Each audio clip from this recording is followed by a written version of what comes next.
Ceci est un livre audio autogénéré par Google. Du même auteur. Aude Locatelli et Frédéric Montandon. Réflexion sur la socialité de la musique. L'Harmattan Coll. Logique sociale, Paris 2007. PREFACE. Ce livre vient à point nommé. Il ouvre dans la recherche en éducation un champ jusqu'à présent négligé.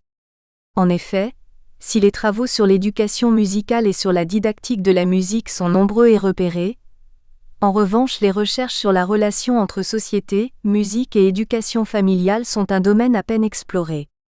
Les travaux en sociologie de l'art ont pourtant démontré que les pratiques artistiques ne sont pas dénuées d'enjeux sociaux, et on s'accorde à reconnaître que les investissements familiaux en matière de culture libre, pour reprendre l'expression de Bourdieu, sont parmi les plus efficaces pour assurer l'acquisition ou le maintien de positions sociales avantageuses. Les choix parentaux en matière d'éducation musicale de leurs enfants en sont la démonstration. Encore faut-il comprendre comment, sur quels critères et en fonction de quelles stratégies ces choix sont opérés. C'est ce que le lecteur découvrira en lisant le bel ouvrage de Frédéric Montandon. Cette jeune chercheuse, musicienne elle-même, étudie les choix des parents pour l'éducation musicale d'enfants de 3 à 10 ans dans le cadre extrascolaire, dans le 20e arrondissement de Paris. Quelles raisons incitent les parents à préférer pour leur enfant tel ou tel type d'éducation musicale pendant le temps des loisirs? Compte tenu de l'âge retenu, il s'agit bien d'un choix parental et non d'un libre choix des enfants. Quelle image les parents, souhaitant donner une éducation musicale à leurs enfants, ont-ils des différentes offres d'éducation musicale dans cet arrondissement de Paris? Quelle relation peut-on établir entre les choix des parents pour les enfants et leur rapport à la musique? Qu'en est-il de l'inégalité des chances en matière d'accès à une éducation musicale? Qu'est-ce qu'un loisir éducatif? Ces questions, Frédéric Montandon les aborde en combinant avec élégance 3 études qui sont autant de niveaux d'analyse. Une enquête minutieuse sur les différentes offres musicales dans cet arrondissement et la perception que les parents enquêtés en ont. Une étude des modèles éducatifs plus ou moins implicites guidant les choix parentaux et en particulier de la place assignée à l'éducation musicale. Une analyse enfin de la relation entre l'expérience musicale et instrumentale des parents et leur représentation de l'éducation musicale qu'ils souhaitent pour leurs enfants. Dans cet arrondissement du nord de Paris dont la population est sociologiquement variée, les offres en matière d'éducation musicale sont multiples et elles s'appuient sur des modes d'organisation et des visions de la pratique musicale très différentes. Quoi de commun en effet entre l'apprentissage ascétique du violon au conservatoire et la pratique collective du djembé dans une petite association interculturelle? Grâce au travail de terrain de la chercheuse qui mêle observation, questionnaire et entretien, le lecteur découvre ces lieux d'apprentissage, leur style, leur pédagogie, leur public. Frédéric Montandon en vient ainsi à identifier 4 modèles. Le modèle élitiste du conservatoire, le modèle éducation populaire des structures des centres d'animation de la ville de Paris, le modèle mixte de certains cours privés et le modèle interculturel de petites associations. À ces modèles correspondent différentes visions de l'apprentissage. L'éducation musicale comme ascèse ou épanouissement, comme formation diplômante ou comme loisir, les apprentissages formalisés ou les apprentissages par autodidaxie. À ces conceptions de l'éducation musicale répondent en écho les représentations que les parents ont de l'apprentissage en général et de l'éducation qu'ils veulent transmettre à leurs enfants, de leur vision du monde scolaire, de la signification qu'ils attribuent à la pratique musicale dans leur projet éducatif, mais aussi de leur rôle et des compétences qu'ils se reconnaissent pour soutenir l'éducation de leur enfant. La chercheuse montre ainsi comme dans les choix des parents, s'enchevêtre de façon plus ou moins consciente le rapport au savoir, musical ou non, les bouleversements techniques, la symbolique liée aux différents instruments de musique, l'expérience musicale du parent ou son absence, le choix effectué ou non par l'enfant, le rôle du genre dans le choix de l'instrument, l'importance accordée à cette pratique. Ainsi, si pour certains parents, la pratique musicale est une activité de détente parmi d'autres, pour d'autres qui se réfèrent au modèle élitiste du conservatoire, la musique n'est pas une activité de loisir ordinaire, elle a un statut spécifique qui la différencie des autres activités extrascolaires. D'autres encore aspirent à la fois à l'épanouissement de leur enfant et à la recherche de la distinction. Le rapport entre éducation musicale et école, tel qu'il est décrit avec finesse par la chercheuse, page 237 et suivante, est significatif de ces différents positionnements. Certains parents voient dans l'éducation musicale hors du temps scolaire le complément à des activités scolaires insuffisantes en matière artistique. Il y aura ainsi renforcement des apprentissages scolaires et certains escomptent de cette éducation musicale des bénéfices en termes cognitifs, réutilisables dans l'espace de l'école. Autres parents disent rechercher avant tout dans l'éducation musicale un épanouissement et une éducation à la sensibilité, en complément de la rigueur et de l'austérité des apprentissages scolaires. D'autres enfin voient dans la musique une activité de détente, un loisir en rupture avec le monde scolaire.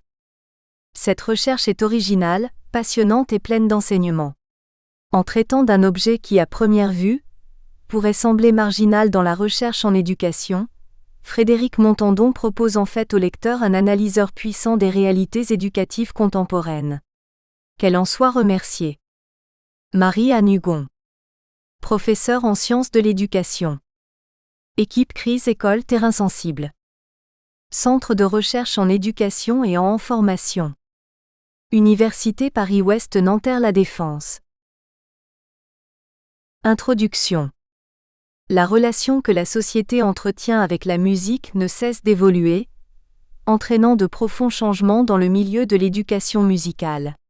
Les parents qui inscrivent aujourd'hui leur enfant de moins de 10 ans dans une activité musicale sont nés pour la grande majorité dans les années 1970 à 1980. Ils font partie du public qui a bénéficié du boom des écoles de musique, influencé par la démocratisation des loisirs. Ce public croissant a également profité de l'augmentation de l'équipement musical, que ce soit au niveau de la possession d'instruments ou du matériel audio. L'augmentation spectaculaire des écoles de musique et la progression de la musique enregistrée ont vu pourtant une régression de la pratique musicale au sein de la famille. Désormais, le rapport à la musique est davantage délégué à une institution extérieure au cercle familial, alors qu'auparavant la musique se vivait davantage dans le cercle intime de celui-ci. Mais les élèves subissent toujours l'influence de leur famille, que ce soit dans la décision d'entreprendre des études musicales, dans le choix de l'instrument ou dans le choix du lieu de cet enseignement. Provenant de ces diverses mutations, la relation parent-enfant-professeur a subi des transformations. Tous ces facteurs ont une incidence sur la conception du parent quant à l'éducation musicale et sur la façon d'effectuer ses choix dans ce domaine. L'éducation musicale est une notion large, recouvrant différentes pratiques. Tout d'abord, selon le choix du lieu, la notion d'éducation musicale se réfère principalement soit à l'aspect formateur d'un apprentissage spécifiquement musical ou artistique, soit à l'aspect de socialisation inhérente à l'activité, soit à l'épanouissement personnel. La notion d'éducation musicale est polymorphe puisqu'elle fait tout d'abord appel à la notion plus générale d'éducation. Deux pratiques distinctes peuvent être décrites en fonction du lieu géographique où elles se déploient, soit au sein de l'éducation nationale où elle est obligatoire, soit dans un enseignement facultatif mis en œuvre par le ministère de la Culture. Ce livre s'intéresse à la deuxième pratique, c'est-à-dire à ce choix familial d'entreprendre des études musicales pendant le temps extrascolaire. La pratique instrumentale se déploie dans le temps non scolaire, la musique dans la famille, mais surtout dans le temps extrascolaire, la musique en école spécialisée de type conservatoire, association, cours privés, MJC ou centre de loisirs. Activité optionnelle fortement influencée par la famille, elle s'oppose au cadre scolaire relié à l'obligation. Un des facteurs essentiels de réussite scolaire est l'existence de répercussions des activités extrascolaires sur le temps scolaire, Bourdieu et Passeron, 1970. Chauveau et Rogova-Chauveau, 1995. Alors même que l'éducation est déléguée à une institution extérieure, les élèves subissent l'influence de leur famille, que ce soit dans la décision d'entreprendre des études musicales, dans le choix du lieu d'enseignement ou dans celui de l'instrument. Les études sur les mécanismes de transmission culturelle 1 montrent les inégalités sociales dans le domaine de la culture. Activité facultative, la pratique musicale forge ainsi une identité sociale. Pierre Bourdieu et Alain Darbel, 1969, ont bien souligné le rôle de la pression sociale et l'importance du niveau culturel familial dans cet héritage qui ne peut se transmettre par d'autres voies que celle de l'appartenance. La fréquentation des musées joue un rôle tout aussi important que celui du niveau d'études. La conséquence de ce mécanisme de transmission est l'inégale répartition des pratiques culturelles des Français. Plus de la moitié des passions culturelles sont transmises par les parents. 2.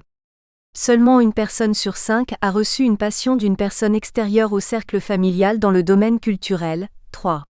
Et le domaine de la musique occupe une place privilégiée dans ce mécanisme de transmission.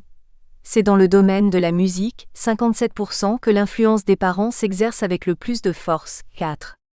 En dehors du temps scolaire, différentes influences s'exercent sur l'enfant que Louis Porcher a appelé l'école parallèle.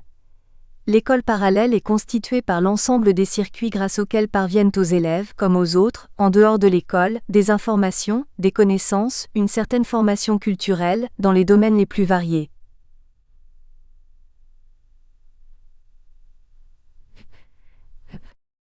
En France, l'éducation musicale s'effectue dans des établissements privés ou publics, ou dans des cours privés, permettant à des enfants d'apprendre un instrument en dehors de l'école. Les parents se confrontent alors à une offre très variée. Des écoles agréées ou non par l'État, comme les conservatoires, mais aussi des structures privées associatives. Ces différentes structures proposent des cours de musique, mais n'ont pas en réalité les mêmes objectifs ni les mêmes approches pédagogiques, ce qui entraîne une forte hétérogénéité du paysage éducatif français.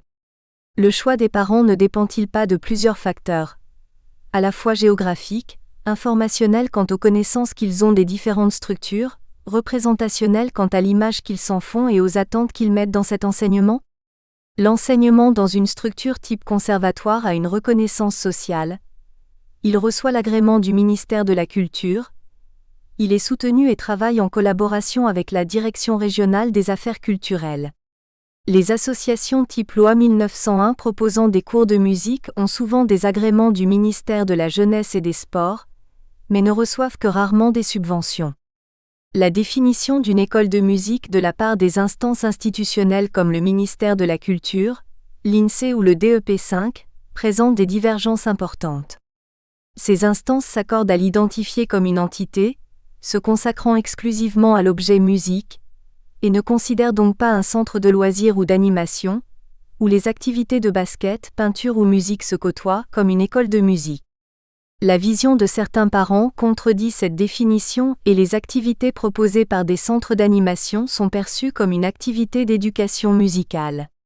L'expression même d'éducation musicale révèle ainsi une polysémie. Pour certains pédagogues musiciens comme Edgar Willems, elle se définit comme une éducation globale s'adressant à la fois au corps, à l'émotion et à l'intellect. La musique permet de s'adresser à l'individu sous toutes ses facettes. Le rythme l'interpellerait à travers son corps, la mélodie développerait la sensibilité et l'émotion, alors que l'harmonie s'adresserait à l'intellect. Willems, 1980-1985. Pour Gérard Chauveau et Eliane Rogova-Chauveau, 1995/65, l'image de l'éducation musicale n'est pas la même selon le lieu. Dans les centres de loisirs, elle n'a pas ce statut d'apprentissage, de développement cognitif, technique, artistique qu'elle aura dans le cadre d'une école spécialisée de musique. L'accent est ici mis sur le relationnel, sur les acquisitions sociales, ce que critiquent d'ailleurs les auteurs en montrant les dérives en ZEP 6, en proclamant qu'il faut mettre l'accent sur la socialisation, la citoyenneté, l'épanouissement personnel et social. Les activités cognitives de base sont reléguées au second plan.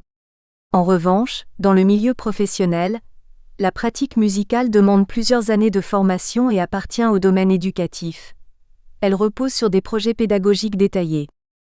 Les attentes des professeurs de musique de conservatoire ou d'école privée ne correspondent pas forcément à celles des parents par rapport à l'apprentissage musical des enfants.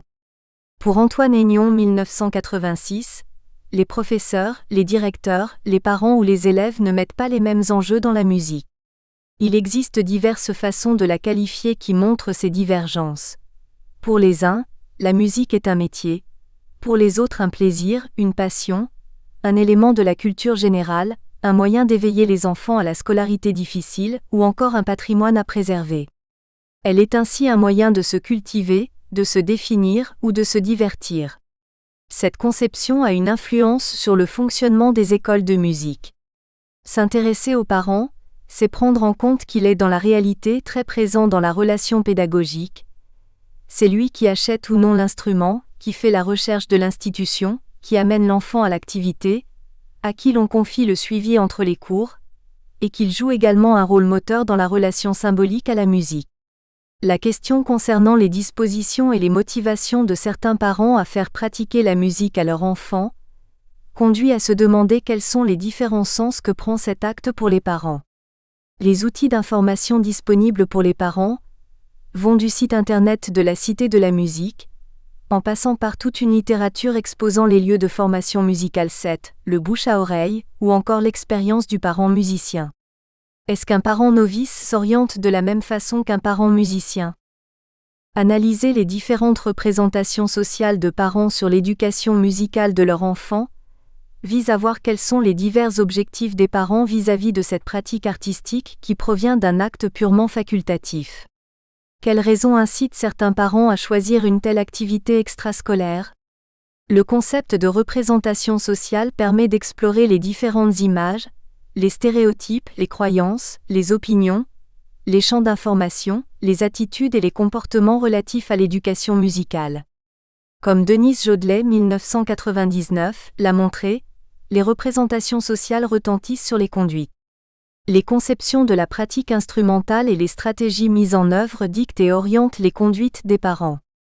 À la fois objet privé et objet social, la pratique musicale se fait dans un lieu intime, solitaire où le ressenti émotionnel lié à la musique renvoie à la sphère personnelle du sujet, mais elle est également liée à la pratique collective et fait référence à un monde social et culturel à travers divers répertoires. Aussi le parent peut-il avoir une certaine vision de la musique et de sa pratique, développer un imaginaire propre à cet univers sonore, attribuer à l'instrument une connotation symbolique, connaître ou non les normes et savoirs musicaux. Selon son histoire personnelle et sociale, il envisagera différemment la pratique musicale de son enfant et lui conférera des objectifs, pédagogiques ou non. L'étude des représentations sociales du parent par rapport à l'éducation musicale que reçoit son enfant envisage ainsi différentes visions de cette éducation, les imaginaires collectifs liés à la musique ou aux instruments. Dans son discours, le parent s'appuie sur un certain savoir qui modèle sa conception éducative.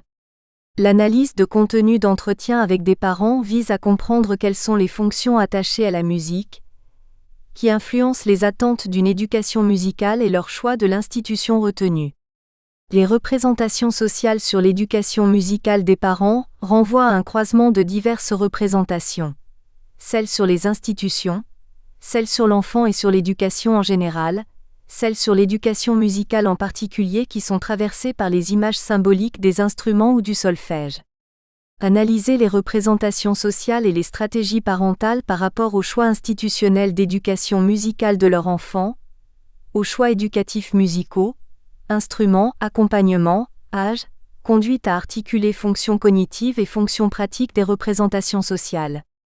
Certains paramètres interviennent dans la formation de ces représentations sociales. Présence ou absence d'une expérience musicale directe du parent. Existence ou non d'un désir d'une pratique personnelle jamais réalisée.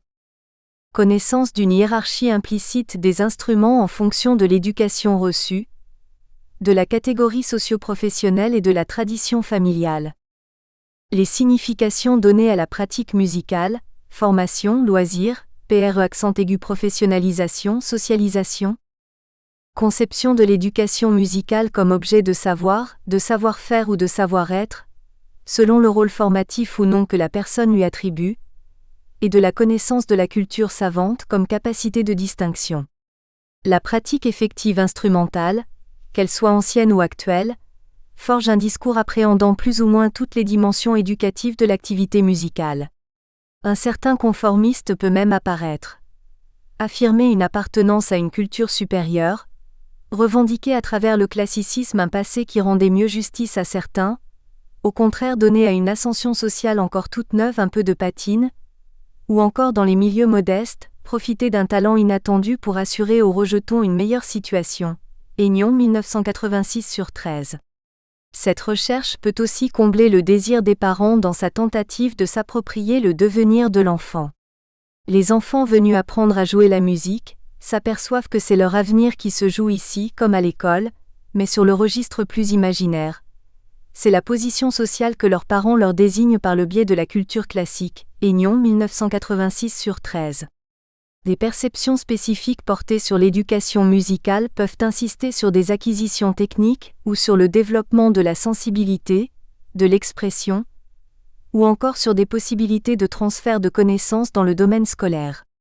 Diverses significations sont données à l'éducation musicale. L'analyse des discours des parents vise à les situer par rapport à différents courants de théorie de l'éducation, pour penser les rapports entre conception générale de l'éducation et spécificité de l'éducation musicale. Le concept de représentation fournit un cadre intéressant pour comprendre comment les buts poursuivis par les parents, plaisir, épanouissement personnel, socialisation, se répercutent sur la perception et la compréhension de la pratique musicale de leur enfant. Travailler sur les représentations sociales des parents, c'est prendre en compte à la fois l'articulation de la contrainte sociale et la marge de manœuvre individuelle qui incite des parents à faire pratiquer ou non la musique à leurs enfants. C'est tenter de dégager différents types de conceptions sociales de la pratique musicale. Différents groupes de parents émergent en fonction de leur style éducatif parentaux, de leur vision spécifique du rapport à la musique et de l'apprentissage instrumental extrascolaire de leur enfant. Des recherches sur les représentations de l'école par les parents, Gilly 1984, mettent en avant le rapport existant entre le milieu social des parents et la vision de l'école. Ainsi, les familles de milieux défavorisés sont attachées aux fonctions traditionnelles de l'école, en particulier à l'instruction, acquisition de savoirs de base, alors que celles de milieux socialement favorisés recherchent davantage les fonctions de type cognitif et culturel, ouverture et culture de l'esprit. Au sujet de l'éducation musicale, quelles sont les corrélations entre attentes parentales et conceptions éducatives ? Différentes visions de la pratique musicale de l'enfant permettent d'effectuer des typologies de parents. Serge Moscovici montre comment le concept de représentation sociale permet de saisir le clivage des groupes en fonction de leur représentation sociale. La définition d'un groupe procède d'un faisceau de présuppositions qui accorde un poids préférentiel à un certain nombre de critères. Moscovici 1961/72. L'évolution de la place de la musique dans la société, corrélativement aux transformations techniques de diffusion et sa marchandisation, Aignon 2000, a sans doute modifié notre rapport à celle-ci, nos attentes, redéfinissant du même coup la musique elle-même. À travers des questionnaires, des entretiens exploratoires et semi-directifs effectués auprès de parents, les différents facteurs et raisons avancés par les parents pour justifier leur choix de la structure ou de l'instrument sont analysés. Le 20e arrondissement de Paris a été choisi comme terrain de recherche, vu la variété culturelle, pédagogique et musicale qu'il offre. À partir d'une modélisation des différents lieux d'enseignement de la musique dans le 20e arrondissement de Paris, différentes démarches de parents apparaissent. Selon le lieu choisi, la conception de l'éducation musicale n'est pas la même. La grande diversité des structures d'éducation musicale dans le 20e arrondissement de Paris permet ainsi de distinguer différentes approches de cette activité extrascolaire. Cet arrondissement offre aux parents le choix entre un conservatoire municipal d'arrondissement, de nombreuses associations loi 1901, des centres d'animation de la ville de Paris, une MJC, des cours privés. Le nombre important de structures d'enseignement musical dans cet arrondissement s'adressant aux enfants de moins de 10 ans, et présentant des différences de fonctionnement, entièrement privées ou semi-privées car subventionnées par la mairie de Paris, ou de style de musique proposé fait du 20e arrondissement un terrain intéressant, en vue de mieux comprendre les spécificités locales de l'activité musicale. Né officiellement le 1er janvier 1860, le 20e est divisé par quartier comme tous les autres arrondissements de Paris. Belleville, Saint-Fargeau, Père-Lachaise, Charonne. La richesse des activités culturelles et artistiques caractérise cet arrondissement.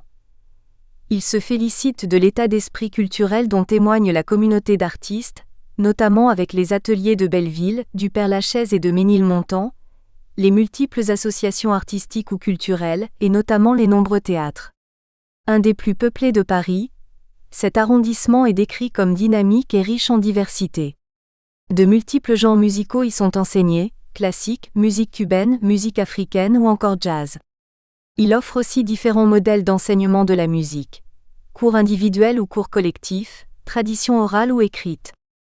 La grande hétérogénéité des catégories socio-professionnelles de cet arrondissement ne se retrouve pas chez les parents dont les enfants pratiquent la musique.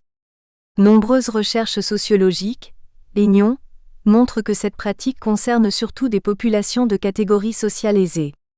Il s'agit ici de s'intéresser aux diverses significations attribuées à cette pratique en fonction de la proximité ou non par rapport à l'objet musical, du genre musical envisagé pour l'enfant, de la méthode pédagogique proposée. Les multiples significations attribuées à la pratique musicale sont révélées à partir d'entretiens effectués auprès de parents du 20e arrondissement, dont les enfants de la maternelle au CM2 apprennent la musique. La tranche d'âge correspond à une période où le parent joue un rôle moteur dans le choix d'apprendre la musique. Avant 3 ans, il n'existe pas ou très peu d'ateliers de musique et après 10 ans, des paramètres liés à la période de préadolescence interviennent. Les attitudes des parents peuvent changer en fonction de l'âge de l'enfant, provenant de conceptions différentes de celui-ci. Pour la période de la petite enfance, entre 3 et 6 ans, les enfants suivent généralement des cours d'éveil ou d'initiation, alors qu'à partir de 6 ou 7 ans, ils commencent l'apprentissage d'un instrument. Comme le signale Papouchek, l'intérêt du tout petit enfant pour la musique est relevé tout d'abord par les parents. Bien que les prédispositions du nourrisson aient longtemps échappé à l'attention des scientifiques et des professeurs de musique, elles ne sont pas passées inaperçues chez les parents, ni dans l'entourage des bébés. Papouchek, 1995/103. La musique chez les petits est abordée comme une action synonyme de plaisir, de communication qui met en avant la spontanéité. De Lalande, 1984. L'apprentissage musical est-il décrit différemment par le parent après 6 ans ? S'appuyant sur des cadres sociaux du développement psychique de l'enfant, l'Éducation nationale opère une rupture institutionnelle puisque l'entrée en CP marque la fin de la maternelle et le début de l'entrée officielle dans le monde de l'écrit. En ce qui concerne le domaine musical, il s'agit de voir s'il existe une rupture semblable dans le discours des parents. Les parents du 20e arrondissement de Paris, en majorité de catégories socioculturelles aisées, se distinguent entre eux par la présence ou l'absence de pratique musicale. Certains peuvent être qualifiés de musiciens, car ils pratiquent ou ont pratiqué un instrument alors que d'autres se qualifient eux-mêmes d'analphabètes en ce domaine. À côté de ce rapport à la musique et sa pratique, différentes conceptions émergent-elles quant à l'éducation de l'enfant ou au sujet des activités extrascolaires ? Souvent le rôle moteur du parent dans l'acte d'inscrire son enfant, ou dans l'accompagnement de l'apprentissage instrumental est mis en avant dans le discours des professeurs de musique. Mais le discours du parent instrumentiste ne sera-t-il pas différent de celui ne pratiquant pas ?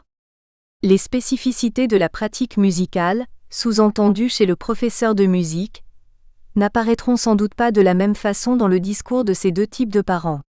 En outre, certains enseignants attendent de lui un soutien actif, ou au contraire désirent qu'il reste à l'extérieur de la relation professeur-élève, sa présence étant perçue alors comme un élément perturbant qui vient introduire une autorité de trop entre le maître et l'élève. Il est admis par ces derniers que le parent joue un rôle central dans le rapport que l'enfant entretient avec la musique, mais aucune étude n'a été faite en ce sens. Le contexte de l'évolution historique de l'enseignement de la musique contribue à forger certaines images sociales. Le premier chapitre présente ainsi une perspective historique qui joue un rôle central dans l'élaboration des représentations sociales vis-à-vis de l'éducation musicale. La démocratisation de la pratique musicale a été largement mise en œuvre par Marcel Landowski-Huit, qui voulut développer à la fin des années 60 l'enseignement de la musique sur tout le territoire français et ouvrir cet enseignement à une large population. La demande d'une éducation musicale au sein des écoles spécialisées hors temps scolaire s'est considérablement amplifiée, modifiant le rôle attribué aux conservatoires lors de leur création comme devant former des professionnels. L'augmentation du public fréquentant les structures d'éducation musicale, soutenue par les politiques culturelles de démocratisation de l'accès à la culture pour tous, s'est effectuée rapidement, voyant les effectifs des conservatoires doubler dans les années 70. Mais ce temps extrascolaire est-il perçu par les parents comme un temps de loisir ou de formation? Comment dans la réalité pouvoir concilier l'histoire d'un enseignement reposant sur une formation professionnelle, donnée des musiciens à la nation, et le projet de démocratisation de cet enseignement spécialisé? L'origine historique du conservatoire met en avant la fonction de formation de spécialistes. Les constats du milieu professionnel insistent à la fois sur l'évolution du public due à la démocratisation et sur le nombre excessif d'abandons. Il semble que deux logiques viennent s'opposer dans la mesure où la demande de loisirs se développe, alors que le modèle d'enseignement de la musique repose historiquement sur une tradition de professionnalisation. Le constat d'une opposition entre la volonté de démocratisation de l'enseignement, pratique amateur pour tous, et la réalité du public des conservatoires qui appartient à une certaine catégorie sociale, rappelle le mécanisme de reproduction décrit par Pierre Bourdieu. Tout en ayant conscience d'une demande d'ouverture des conservatoires, le souci de formation professionnelle reste l'un des objectifs de leur schéma directeur. Dans les textes législatifs du ministère de la Culture qui régissent les conservatoires, l'enseignement de la musique se présente avec le double objectif d'accès à la culture pour tous et de formation professionnelle. À côté du discours sur la démocratisation de l'enseignement musical, entraînant une augmentation importante du nombre d'élèves des écoles de musique, qui se heurtent à des obstacles comme le nombre de places insuffisantes, le poids de l'histoire sur l'image du conservatoire ou celui des représentations sociales sur cet apprentissage, l'autre constat concerne le boom technologique, notre rapport à la musique, qui passe par le disque et l'enregistrement, la discomania selon l'expression des apostrophes. Antoine Aignon 2000, s'en trouve bouleversé. La musique vivante serait moins présente dans les familles, et la musique enregistrée fait désormais partie du paysage courant dans les foyers. Plusieurs paramètres sont donc à prendre en compte, les représentations de l'institution, les représentations des fonctions de l'éducation musicale, pragmatique, formative, valeurs sociales, loisirs, ouverture culturelle, mais aussi les possibilités géographiques, financières, temporelles liées à la structure d'enseignement choisie, ainsi que l'expérience personnelle du parent ou l'histoire familiale. Au niveau du 20e arrondissement de Paris, l'analyse des institutions a permis d'élaborer une modélisation des structures d'éducation musicale, présentée au chapitre 2. Une grande diversité des types d'approches pédagogiques et culturelles de l'enseignement de la musique apparaît à travers 4 modèles. Le modèle élitiste, le modèle éducation populaire, le modèle mixte et le modèle interculturel. Ces analyses se basent sur diverses sources, des documents écrits comme les textes institutionnels, les brochures et les projets pédagogiques des lieux d'enseignement, les déclarations des associations loi 1901 au journal officiel, des questionnaires auprès des responsables et des parents, mais aussi des informations orales, particulièrement au cours des entretiens avec les responsables des structures et des parents. La diversité et la spécificité des conceptions de l'activité musicale sont fonction des discours et de l'idéologie propre à chaque structure institutionnelle. Dans le choix des parents, tout en prenant en compte les différents facteurs que sont la proximité de la structure par rapport au domicile, le choix des instruments proposés ou encore l'histoire personnelle du parent, pratique ou non de la musique, la fratrie et leur pratique musicale, le poids et la prégnance des conceptions de l'éducation musicale du lieu d'enseignement interviennent. Les représentations sociales sur les institutions d'éducation musicale pèsent dans les stratégies parentales. C'est à travers elles que le parent cherche le lieu qui répondra le mieux à ses attentes. L'étude des représentations sociales concernant le choix par les parents des lieux mêmes de l'éducation musicale doit prendre en compte les paramètres qui se rattachent aux offres de ces structures. Les instruments enseignés, les tarifs, la proximité, l'âge de l'enfant. Pour comprendre comment s'effectue le choix de la structure, de l'activité ou de l'instrument, l'âge de l'enfant apparaît primordial. Toutes les structures n'offrent pas une activité musicale aux tout petits, même si de plus en plus d'activités musicales sont ouvertes à des enfants toujours plus jeunes. Dans le choix et les stratégies des parents, les différentes conceptions au sujet de l'éducation en général, ainsi que les représentations sociales de l'enfant, de la musique et de la pratique instrumentale interviennent. L'analyse de 32 entretiens semi-directifs, concernant 43 enfants pratiquant la musique, auprès de parents, permet d'appréhender les représentations sociales des parents sur l'éducation musicale et de dresser un tableau des différentes significations données à cette pratique extrascolaire. Le chapitre 3 s'intéresse tout d'abord aux différentes conceptions des parents sur le temps extrascolaire. La vision des parents sur l'éducation musicale varie en fonction du rôle attribué à l'activité extrascolaire. Des attentes de formation se distinguent d'une recherche de loisirs vue comme une activité occupationnelle. L'analyse des discours des parents fait surgir des représentations de l'éducation en général. Les attentes des parents vis-à-vis de l'apprentissage instrumental sont tributaires de son propre investissement par rapport à la musique qui influence les conceptions éducatives du parent.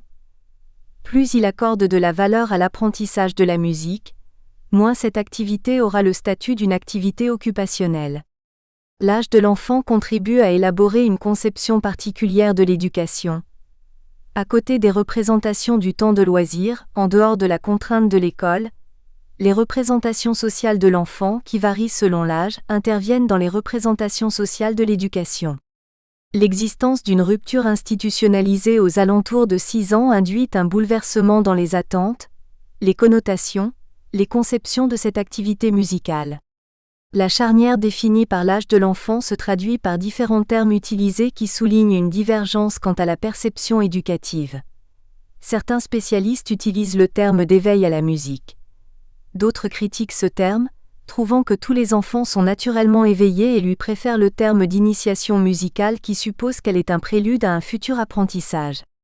Dans ces différentes conceptions, une opposition apparaît entre apprentissage informel et apprentissage formel. Les visions de l'éducation comme immersion, bain ou familiarisation s'opposent à un apprentissage davantage formalisé, standardisé. Dans les discours des parents, ces oppositions vont apparaître selon la présence ou l'absence de visée éducative liée à la pratique musicale.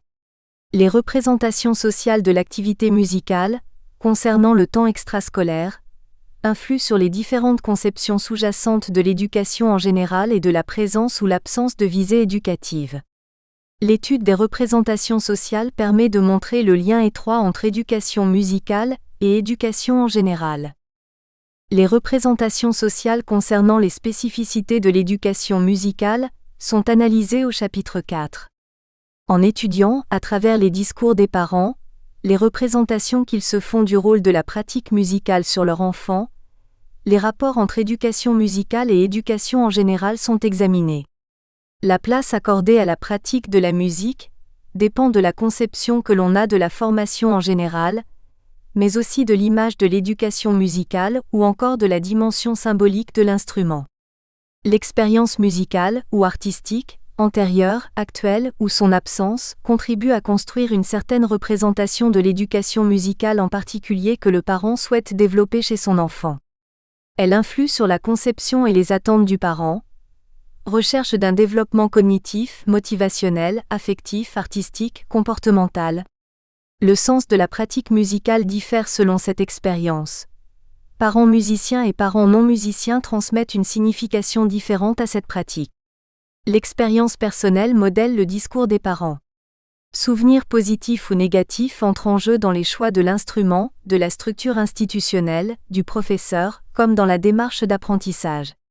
La mimésis, Gebauer et Wulff 2005, s'enracinant à la fois dans le monde des connaissances et des pratiques, est un fil conducteur dans la façon de concevoir l'éducation musicale.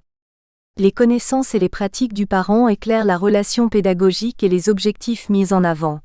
Le rythme, l'harmonie, le rôle du code écrit, les différents genres musicaux seront perçus ainsi d'une manière différente selon l'absence ou la présence d'une pratique musicale. Souvenirs ou pratiques nourrissent les attentes et les exigences en matière de formation et de développement de l'enfant. De même que la place du corps, de la sensibilité, de la rigueur du travail, de l'expression, ou encore de l'accompagnement sera plus ou moins présente dans les discours. Il existe une corrélation entre l'expérience de l'activité musicale du parent et la conception de cette pratique. Pour le parent expert, l'éducation musicale est perçue comme une discipline particulière, avec ses exigences et développant des compétences qui lui sont propres. Pour le parent novice, la hiérarchisation des compétences acquises sera différente et surtout non exhaustive. Les divers critères mis en avant oscilleront entre méthode rigoureuse, discipline régulatrice, travail de codification par l'intermédiaire de l'écrit, travail de technique corporelle, dimension affective, plaisir, sensibilité, émotion, développement cognitif, travail de la mémoire, recherche du développement psychique dans la formation au sens large de développement des qualités humaines. Le sens donné à l'expérience musicale vient nourrir l'acte d'inscrire son enfant dans une école de musique. Les différentes corrélations entre expérience du parent et conception de l'éducation musicale peuvent appartenir au domaine soit de la mimésis, soit de la reproduction. Bourdieu et Passeron, 1970. Selon G.G. Bauer et C. Wulff, 2005, la mimésis se différencie de la reproduction qui se réfère davantage au déterminisme sociologique. Le concept de mimésis permet de mieux saisir ce qui se passe au niveau de l'acte éducatif, laissant au sujet qui apprend un rôle actif. Au niveau d'une visée de formation, l'activité musicale peut être conçue comme contribuant au développement de la sensibilité, ou bien de la motricité, ou encore comme favorisant le développement social de l'individu.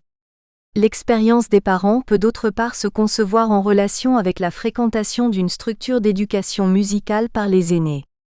Selon le rang dans la fratrie, les connaissances des parents ont évolué au cours du temps de l'activité musicale, et les stratégies de choix ne s'effectuent plus selon les mêmes critères pour le cadet.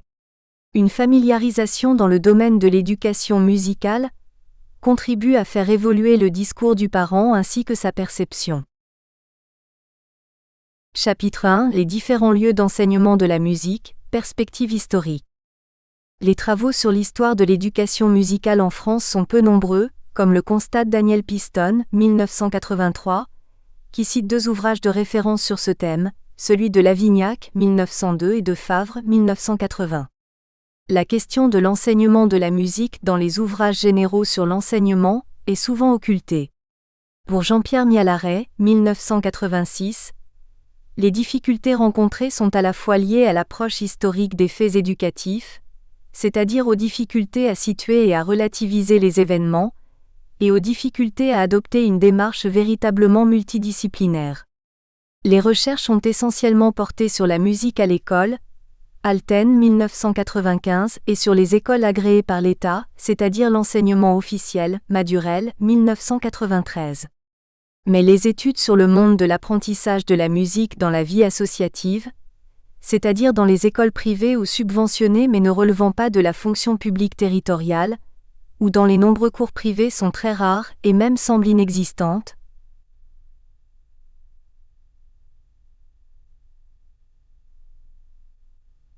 Provenant de la difficulté à obtenir des données chiffrées vu que ces cours sont non officiels.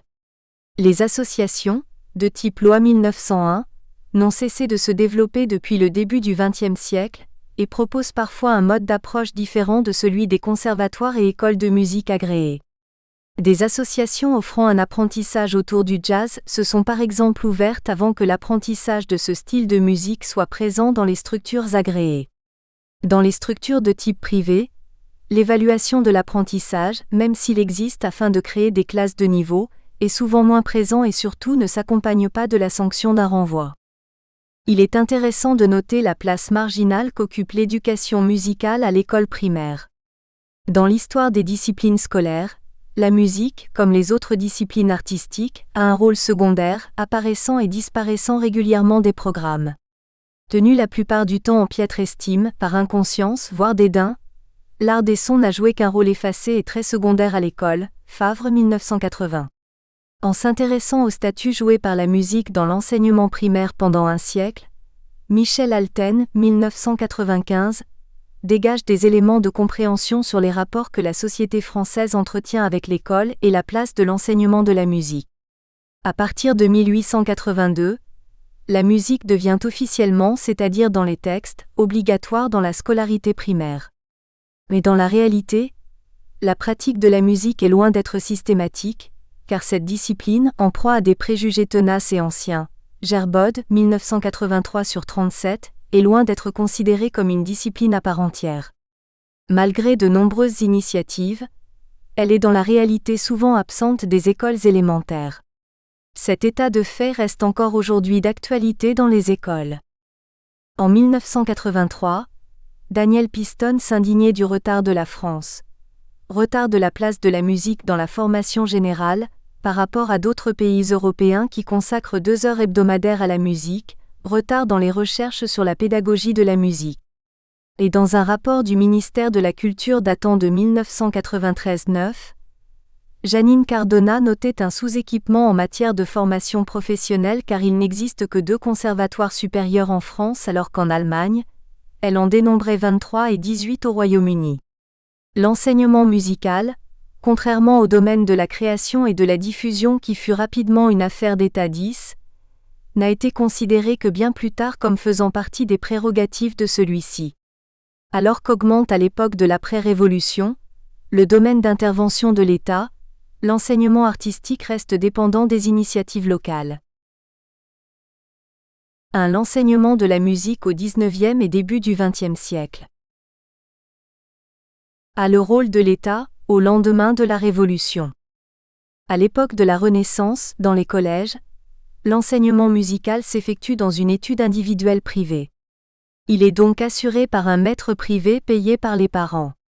Cette situation se prolonge jusqu'au XIXe siècle, époque où l'État et certaines communes créent des structures spécifiques pour l'enseignement musical. De ce fait, l'enseignement musical est accessible aux élèves fortunés qui en font la demande, l'ESCA 2001/6. Ainsi les maîtres de musique ont pour élèves un nouveau type de public, les amateurs. La pratique musicale n'est plus exclusivement réservée aux professionnels. Les courtisans et les princes eux-mêmes commencent à se préoccuper de chanter ou de jouer des instruments. L'amateur est celui qui joue, qui pratique sans en vivre, et la musique occupe un rôle central dans la formation de l'homme complet. Je ne suis pas satisfait du courtisan s'il n'est aussi musicien, et si outre la capacité de lire une partition, il ne sait pas jouer de divers instruments. Castiglione 1987/89. Au cours du XVIIIe siècle, l'enseignement particulier de la musique va connaître un essor considérable. Les fêtes musicales et chorégraphiques sont très en vogue, ce qui suscite l'apparition des premiers établissements d'enseignement, la musique étant devenue affaire royale. Mais de profondes transformations vont être effectuées à l'époque de la Révolution, l'enseignement de la musique devant se détacher de son cadre religieux et monarchique. L'usage strictement utilitaire, qui consiste à former des musiciens pour glorifier la nation, va modifier le paysage de l'enseignement de la discipline. C'est à l'époque de la Révolution française que l'on situe l'origine historique des établissements spécialisés d'enseignement musical. Pour Noémie Duchemin 2002, la caractéristique du modèle français de l'enseignement spécialisé de la musique repose sur le fait qu'il ne s'est pas fondé sur un projet culturel, ni même vraiment un projet musical, mais avant tout sur un projet politique. Le conservatoire. Le terme de conservatoire vient de l'italien conservatorio qui signifie hospice, asile, orphelinat, mais fut rapidement conforté dans sa primauté d'enseignement de la musique. C'est à Naples qu'il apparaît où l'instruction musicale est donnée à des pauvres, des orphelins, Dufourcq 1946/544. En France, ce terme désigne les écoles d'enseignement de la musique ayant un statut public. Alors qu'à l'époque moderne, l'instruction musicale des enfants de chœur s'était développée dans de nombreuses maîtrises 11, celles-ci disparaissent à la Révolution et l'on assiste à la création du conservatoire à Paris en 1795 marquant une étape essentielle. Dans un pays fortement centralisé, la structure de l'enseignement de la musique se présente d'une façon pyramidale où le conservatoire est le modèle. Né de la fusion de l'Institut de musique de la Garde nationale et de l'École royale de chant, le premier établissement d'enseignement musical public de la République servit d'exemple aux succursales des provinces. À l'origine, le rassemblement de musiciens de la Garde nationale sous la direction de Bernard Sarrette est mis à la charge de la municipalité de Paris. Bien que la musique soit présente dans les fêtes républicaines, que son rôle d'animer et de forger le patriotisme des foules soit reconnu, elle reste quasiment absente des projets d'instruction. Thiebaud 1995/46. La création du conservatoire provient en effet d'une initiative personnelle, soutenue par la municipalité parisienne. La création marque la reconnaissance officielle du rôle civique de la musique et de la place du musicien au sein de la société régénérée. Thiebaud 1995/44. Les perspectives de l'école de Sarrette sont loin d'être uniquement militaires, mais vu le démantèlement de l'enseignement de la musique après la Révolution, Elle vise à glorifier les vertus de la République. Former des musiciens et leur permettre de retrouver une situation stable, sans avoir à s'engager dans une politique ou idéologie révolutionnaire, telle est la tâche de cette nouvelle structure. En 1796, Sarrett énonce les objectifs du conservatoire qui sont de former les artistes nécessaires à la solennité des fêtes républicaines, au service militaire des nombreuses légions de la patrie et surtout au théâtre dont l'influence est si importante au progrès et à la direction du goût. Discours de Sarrett en 1796, Inthiébaut, 1995/44. Placée rapidement sous la surveillance de l'État, la musique doit désormais exprimer la gloire de la nation. L'enseignement spécialisé de la musique est au service de l'État-nation. En 1800, la naissance de la prestigieuse collection des méthodes dites officielles du conservatoire vont influencer, voire conditionner l'enseignement musical français pendant tout le XIXe siècle. S'appuyant sur l'imprimerie officielle, les méthodes dévoilent une vision de l'enseignement conçue désormais à mi-chemin entre une science devenue efficace et un formidable outil de propagande. Ondre, 1995/80. Elles traduisent cette volonté d'uniformiser les principes pédagogiques et de mettre fin à la dépendance monarchique. Le conservatoire devient le modèle officiel des succursales qui en sont des répliques fidèles, utilisant ces méthodes. Même si l'imprimerie du conservatoire ralentit ses productions pour ensuite les interrompre en 1826, le label continuera à être utilisé par les éditeurs avec la mention « méthode approuvée par le conservatoire », gage de sûreté auprès du public. Le conservatoire, établissement étatique, est désormais incontestablement une référence de qualité et de prestige, qui ne cessera de se développer au XXe siècle. La volonté de dépasser les limites humaines s'accompagne d'une notion qui ne quittera plus l'enseignement au XIXe siècle, celui de la pédagogie de l'effort. À cette époque, et tout au long du XIXe siècle où la virtuosité est mise en avant, des exercices d'une haute technicité apparaissent. Coupés de plus en plus de la réalité musicale, ces études techniques visent une progression logique. Cette exacerbation virtuose est fortement critiquée par certains, qui considèrent superflu d'insister sur le principe d'une graduation rationnelle des enseignements. Mais cette approche technique permet aussi de mieux connaître les possibilités des instruments à une époque où la facture évolue. Le souci de maillage du territoire apparaît dès le début avec les créations de succursales en province. La volonté de les créer découle non pas d'un souci culturel mais politique, le principe égalitaire, Duchemin 2002. C'est au début de la direction de Cherubini, et à son instigation, à qui revient le projet établi par Sarrett dès 1796, celui de créer des conservatoires en province, où l'enseignement vocal et instrumental serait gratuit et accessible à tous. Favre 1980/119. C'est les écoles de musique en province. Déjà en 1801, Bernard Sarrett préconise d'instituer 55 écoles en province. Son projet se concrétise pas à pas avec la fondation du Conservatoire de Lille en 1816, puis de Toulouse en 1821 et de Marseille en 1830. Tout au long du XIXe siècle, des écoles communales ou des conservatoires sont créés. D'une vingtaine d'écoles en 1850, on passe 12 ans plus tard à 75 écoles municipales, mais fondées par des initiatives privées ou par des assemblées communales, elles fonctionnent sans méthode et sans unité. Lavignac, 1931. Le rôle de ces nombreuses écoles est de fournir des musiciens à l'harmonie municipale. Lesca, 2001/137. L'enseignement en province, école ou succursale, est gratuit et utilise les mêmes ouvrages que ceux du conservatoire.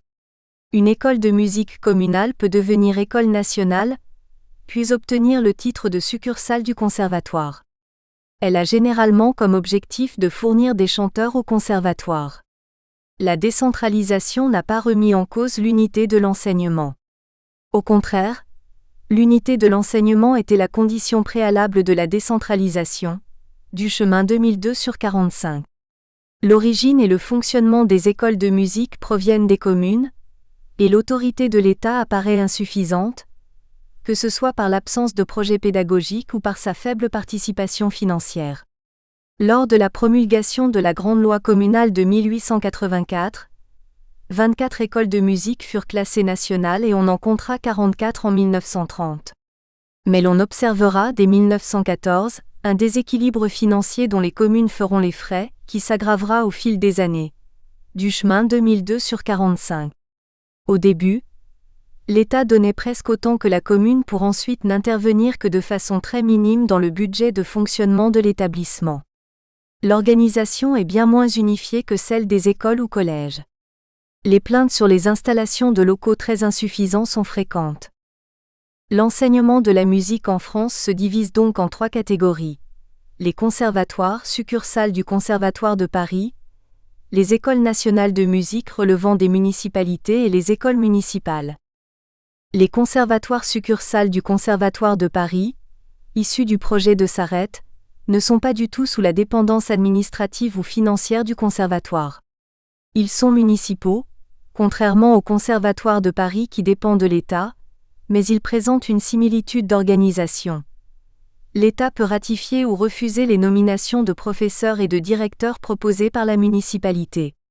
En 1837, un arrêté du ministre de l'Intérieur réglemente les succursales du Conservatoire en donnant des instructions sur le mode d'enseignement pratique du Conservatoire de Paris, pour y être mis en vigueur par les directeurs de ces écoles. 12. Cette uniformisation de l'enseignement, avec ce modèle fortement pyramidal où il existe un classement entre les écoles, fait date comme la naissance d'une école française, la Sabati 1860. Avec la mise en place des inspecteurs appartenant à la direction des beaux-arts, les succursales sont inspectées annuellement. Ces établissements municipaux reçoivent quelques subventions. À l'origine, 20 à 30% de la dépense totale furent réduits rapidement à 10% et même moins. Quand une école nationale présente un ensemble homogène de cours, quand le niveau de cours est suffisamment élevé, le ministre de l'Instruction publique soumet à la signature du président de la République un décret érigeant l'école nationale en succursale du Conservatoire. Mais ce titre n'entraîne aucun changement dans le fonctionnement de l'école. Le deuxième type d'école, les écoles nationales de musique sont inspectées au même titre que les conservatoires succursales.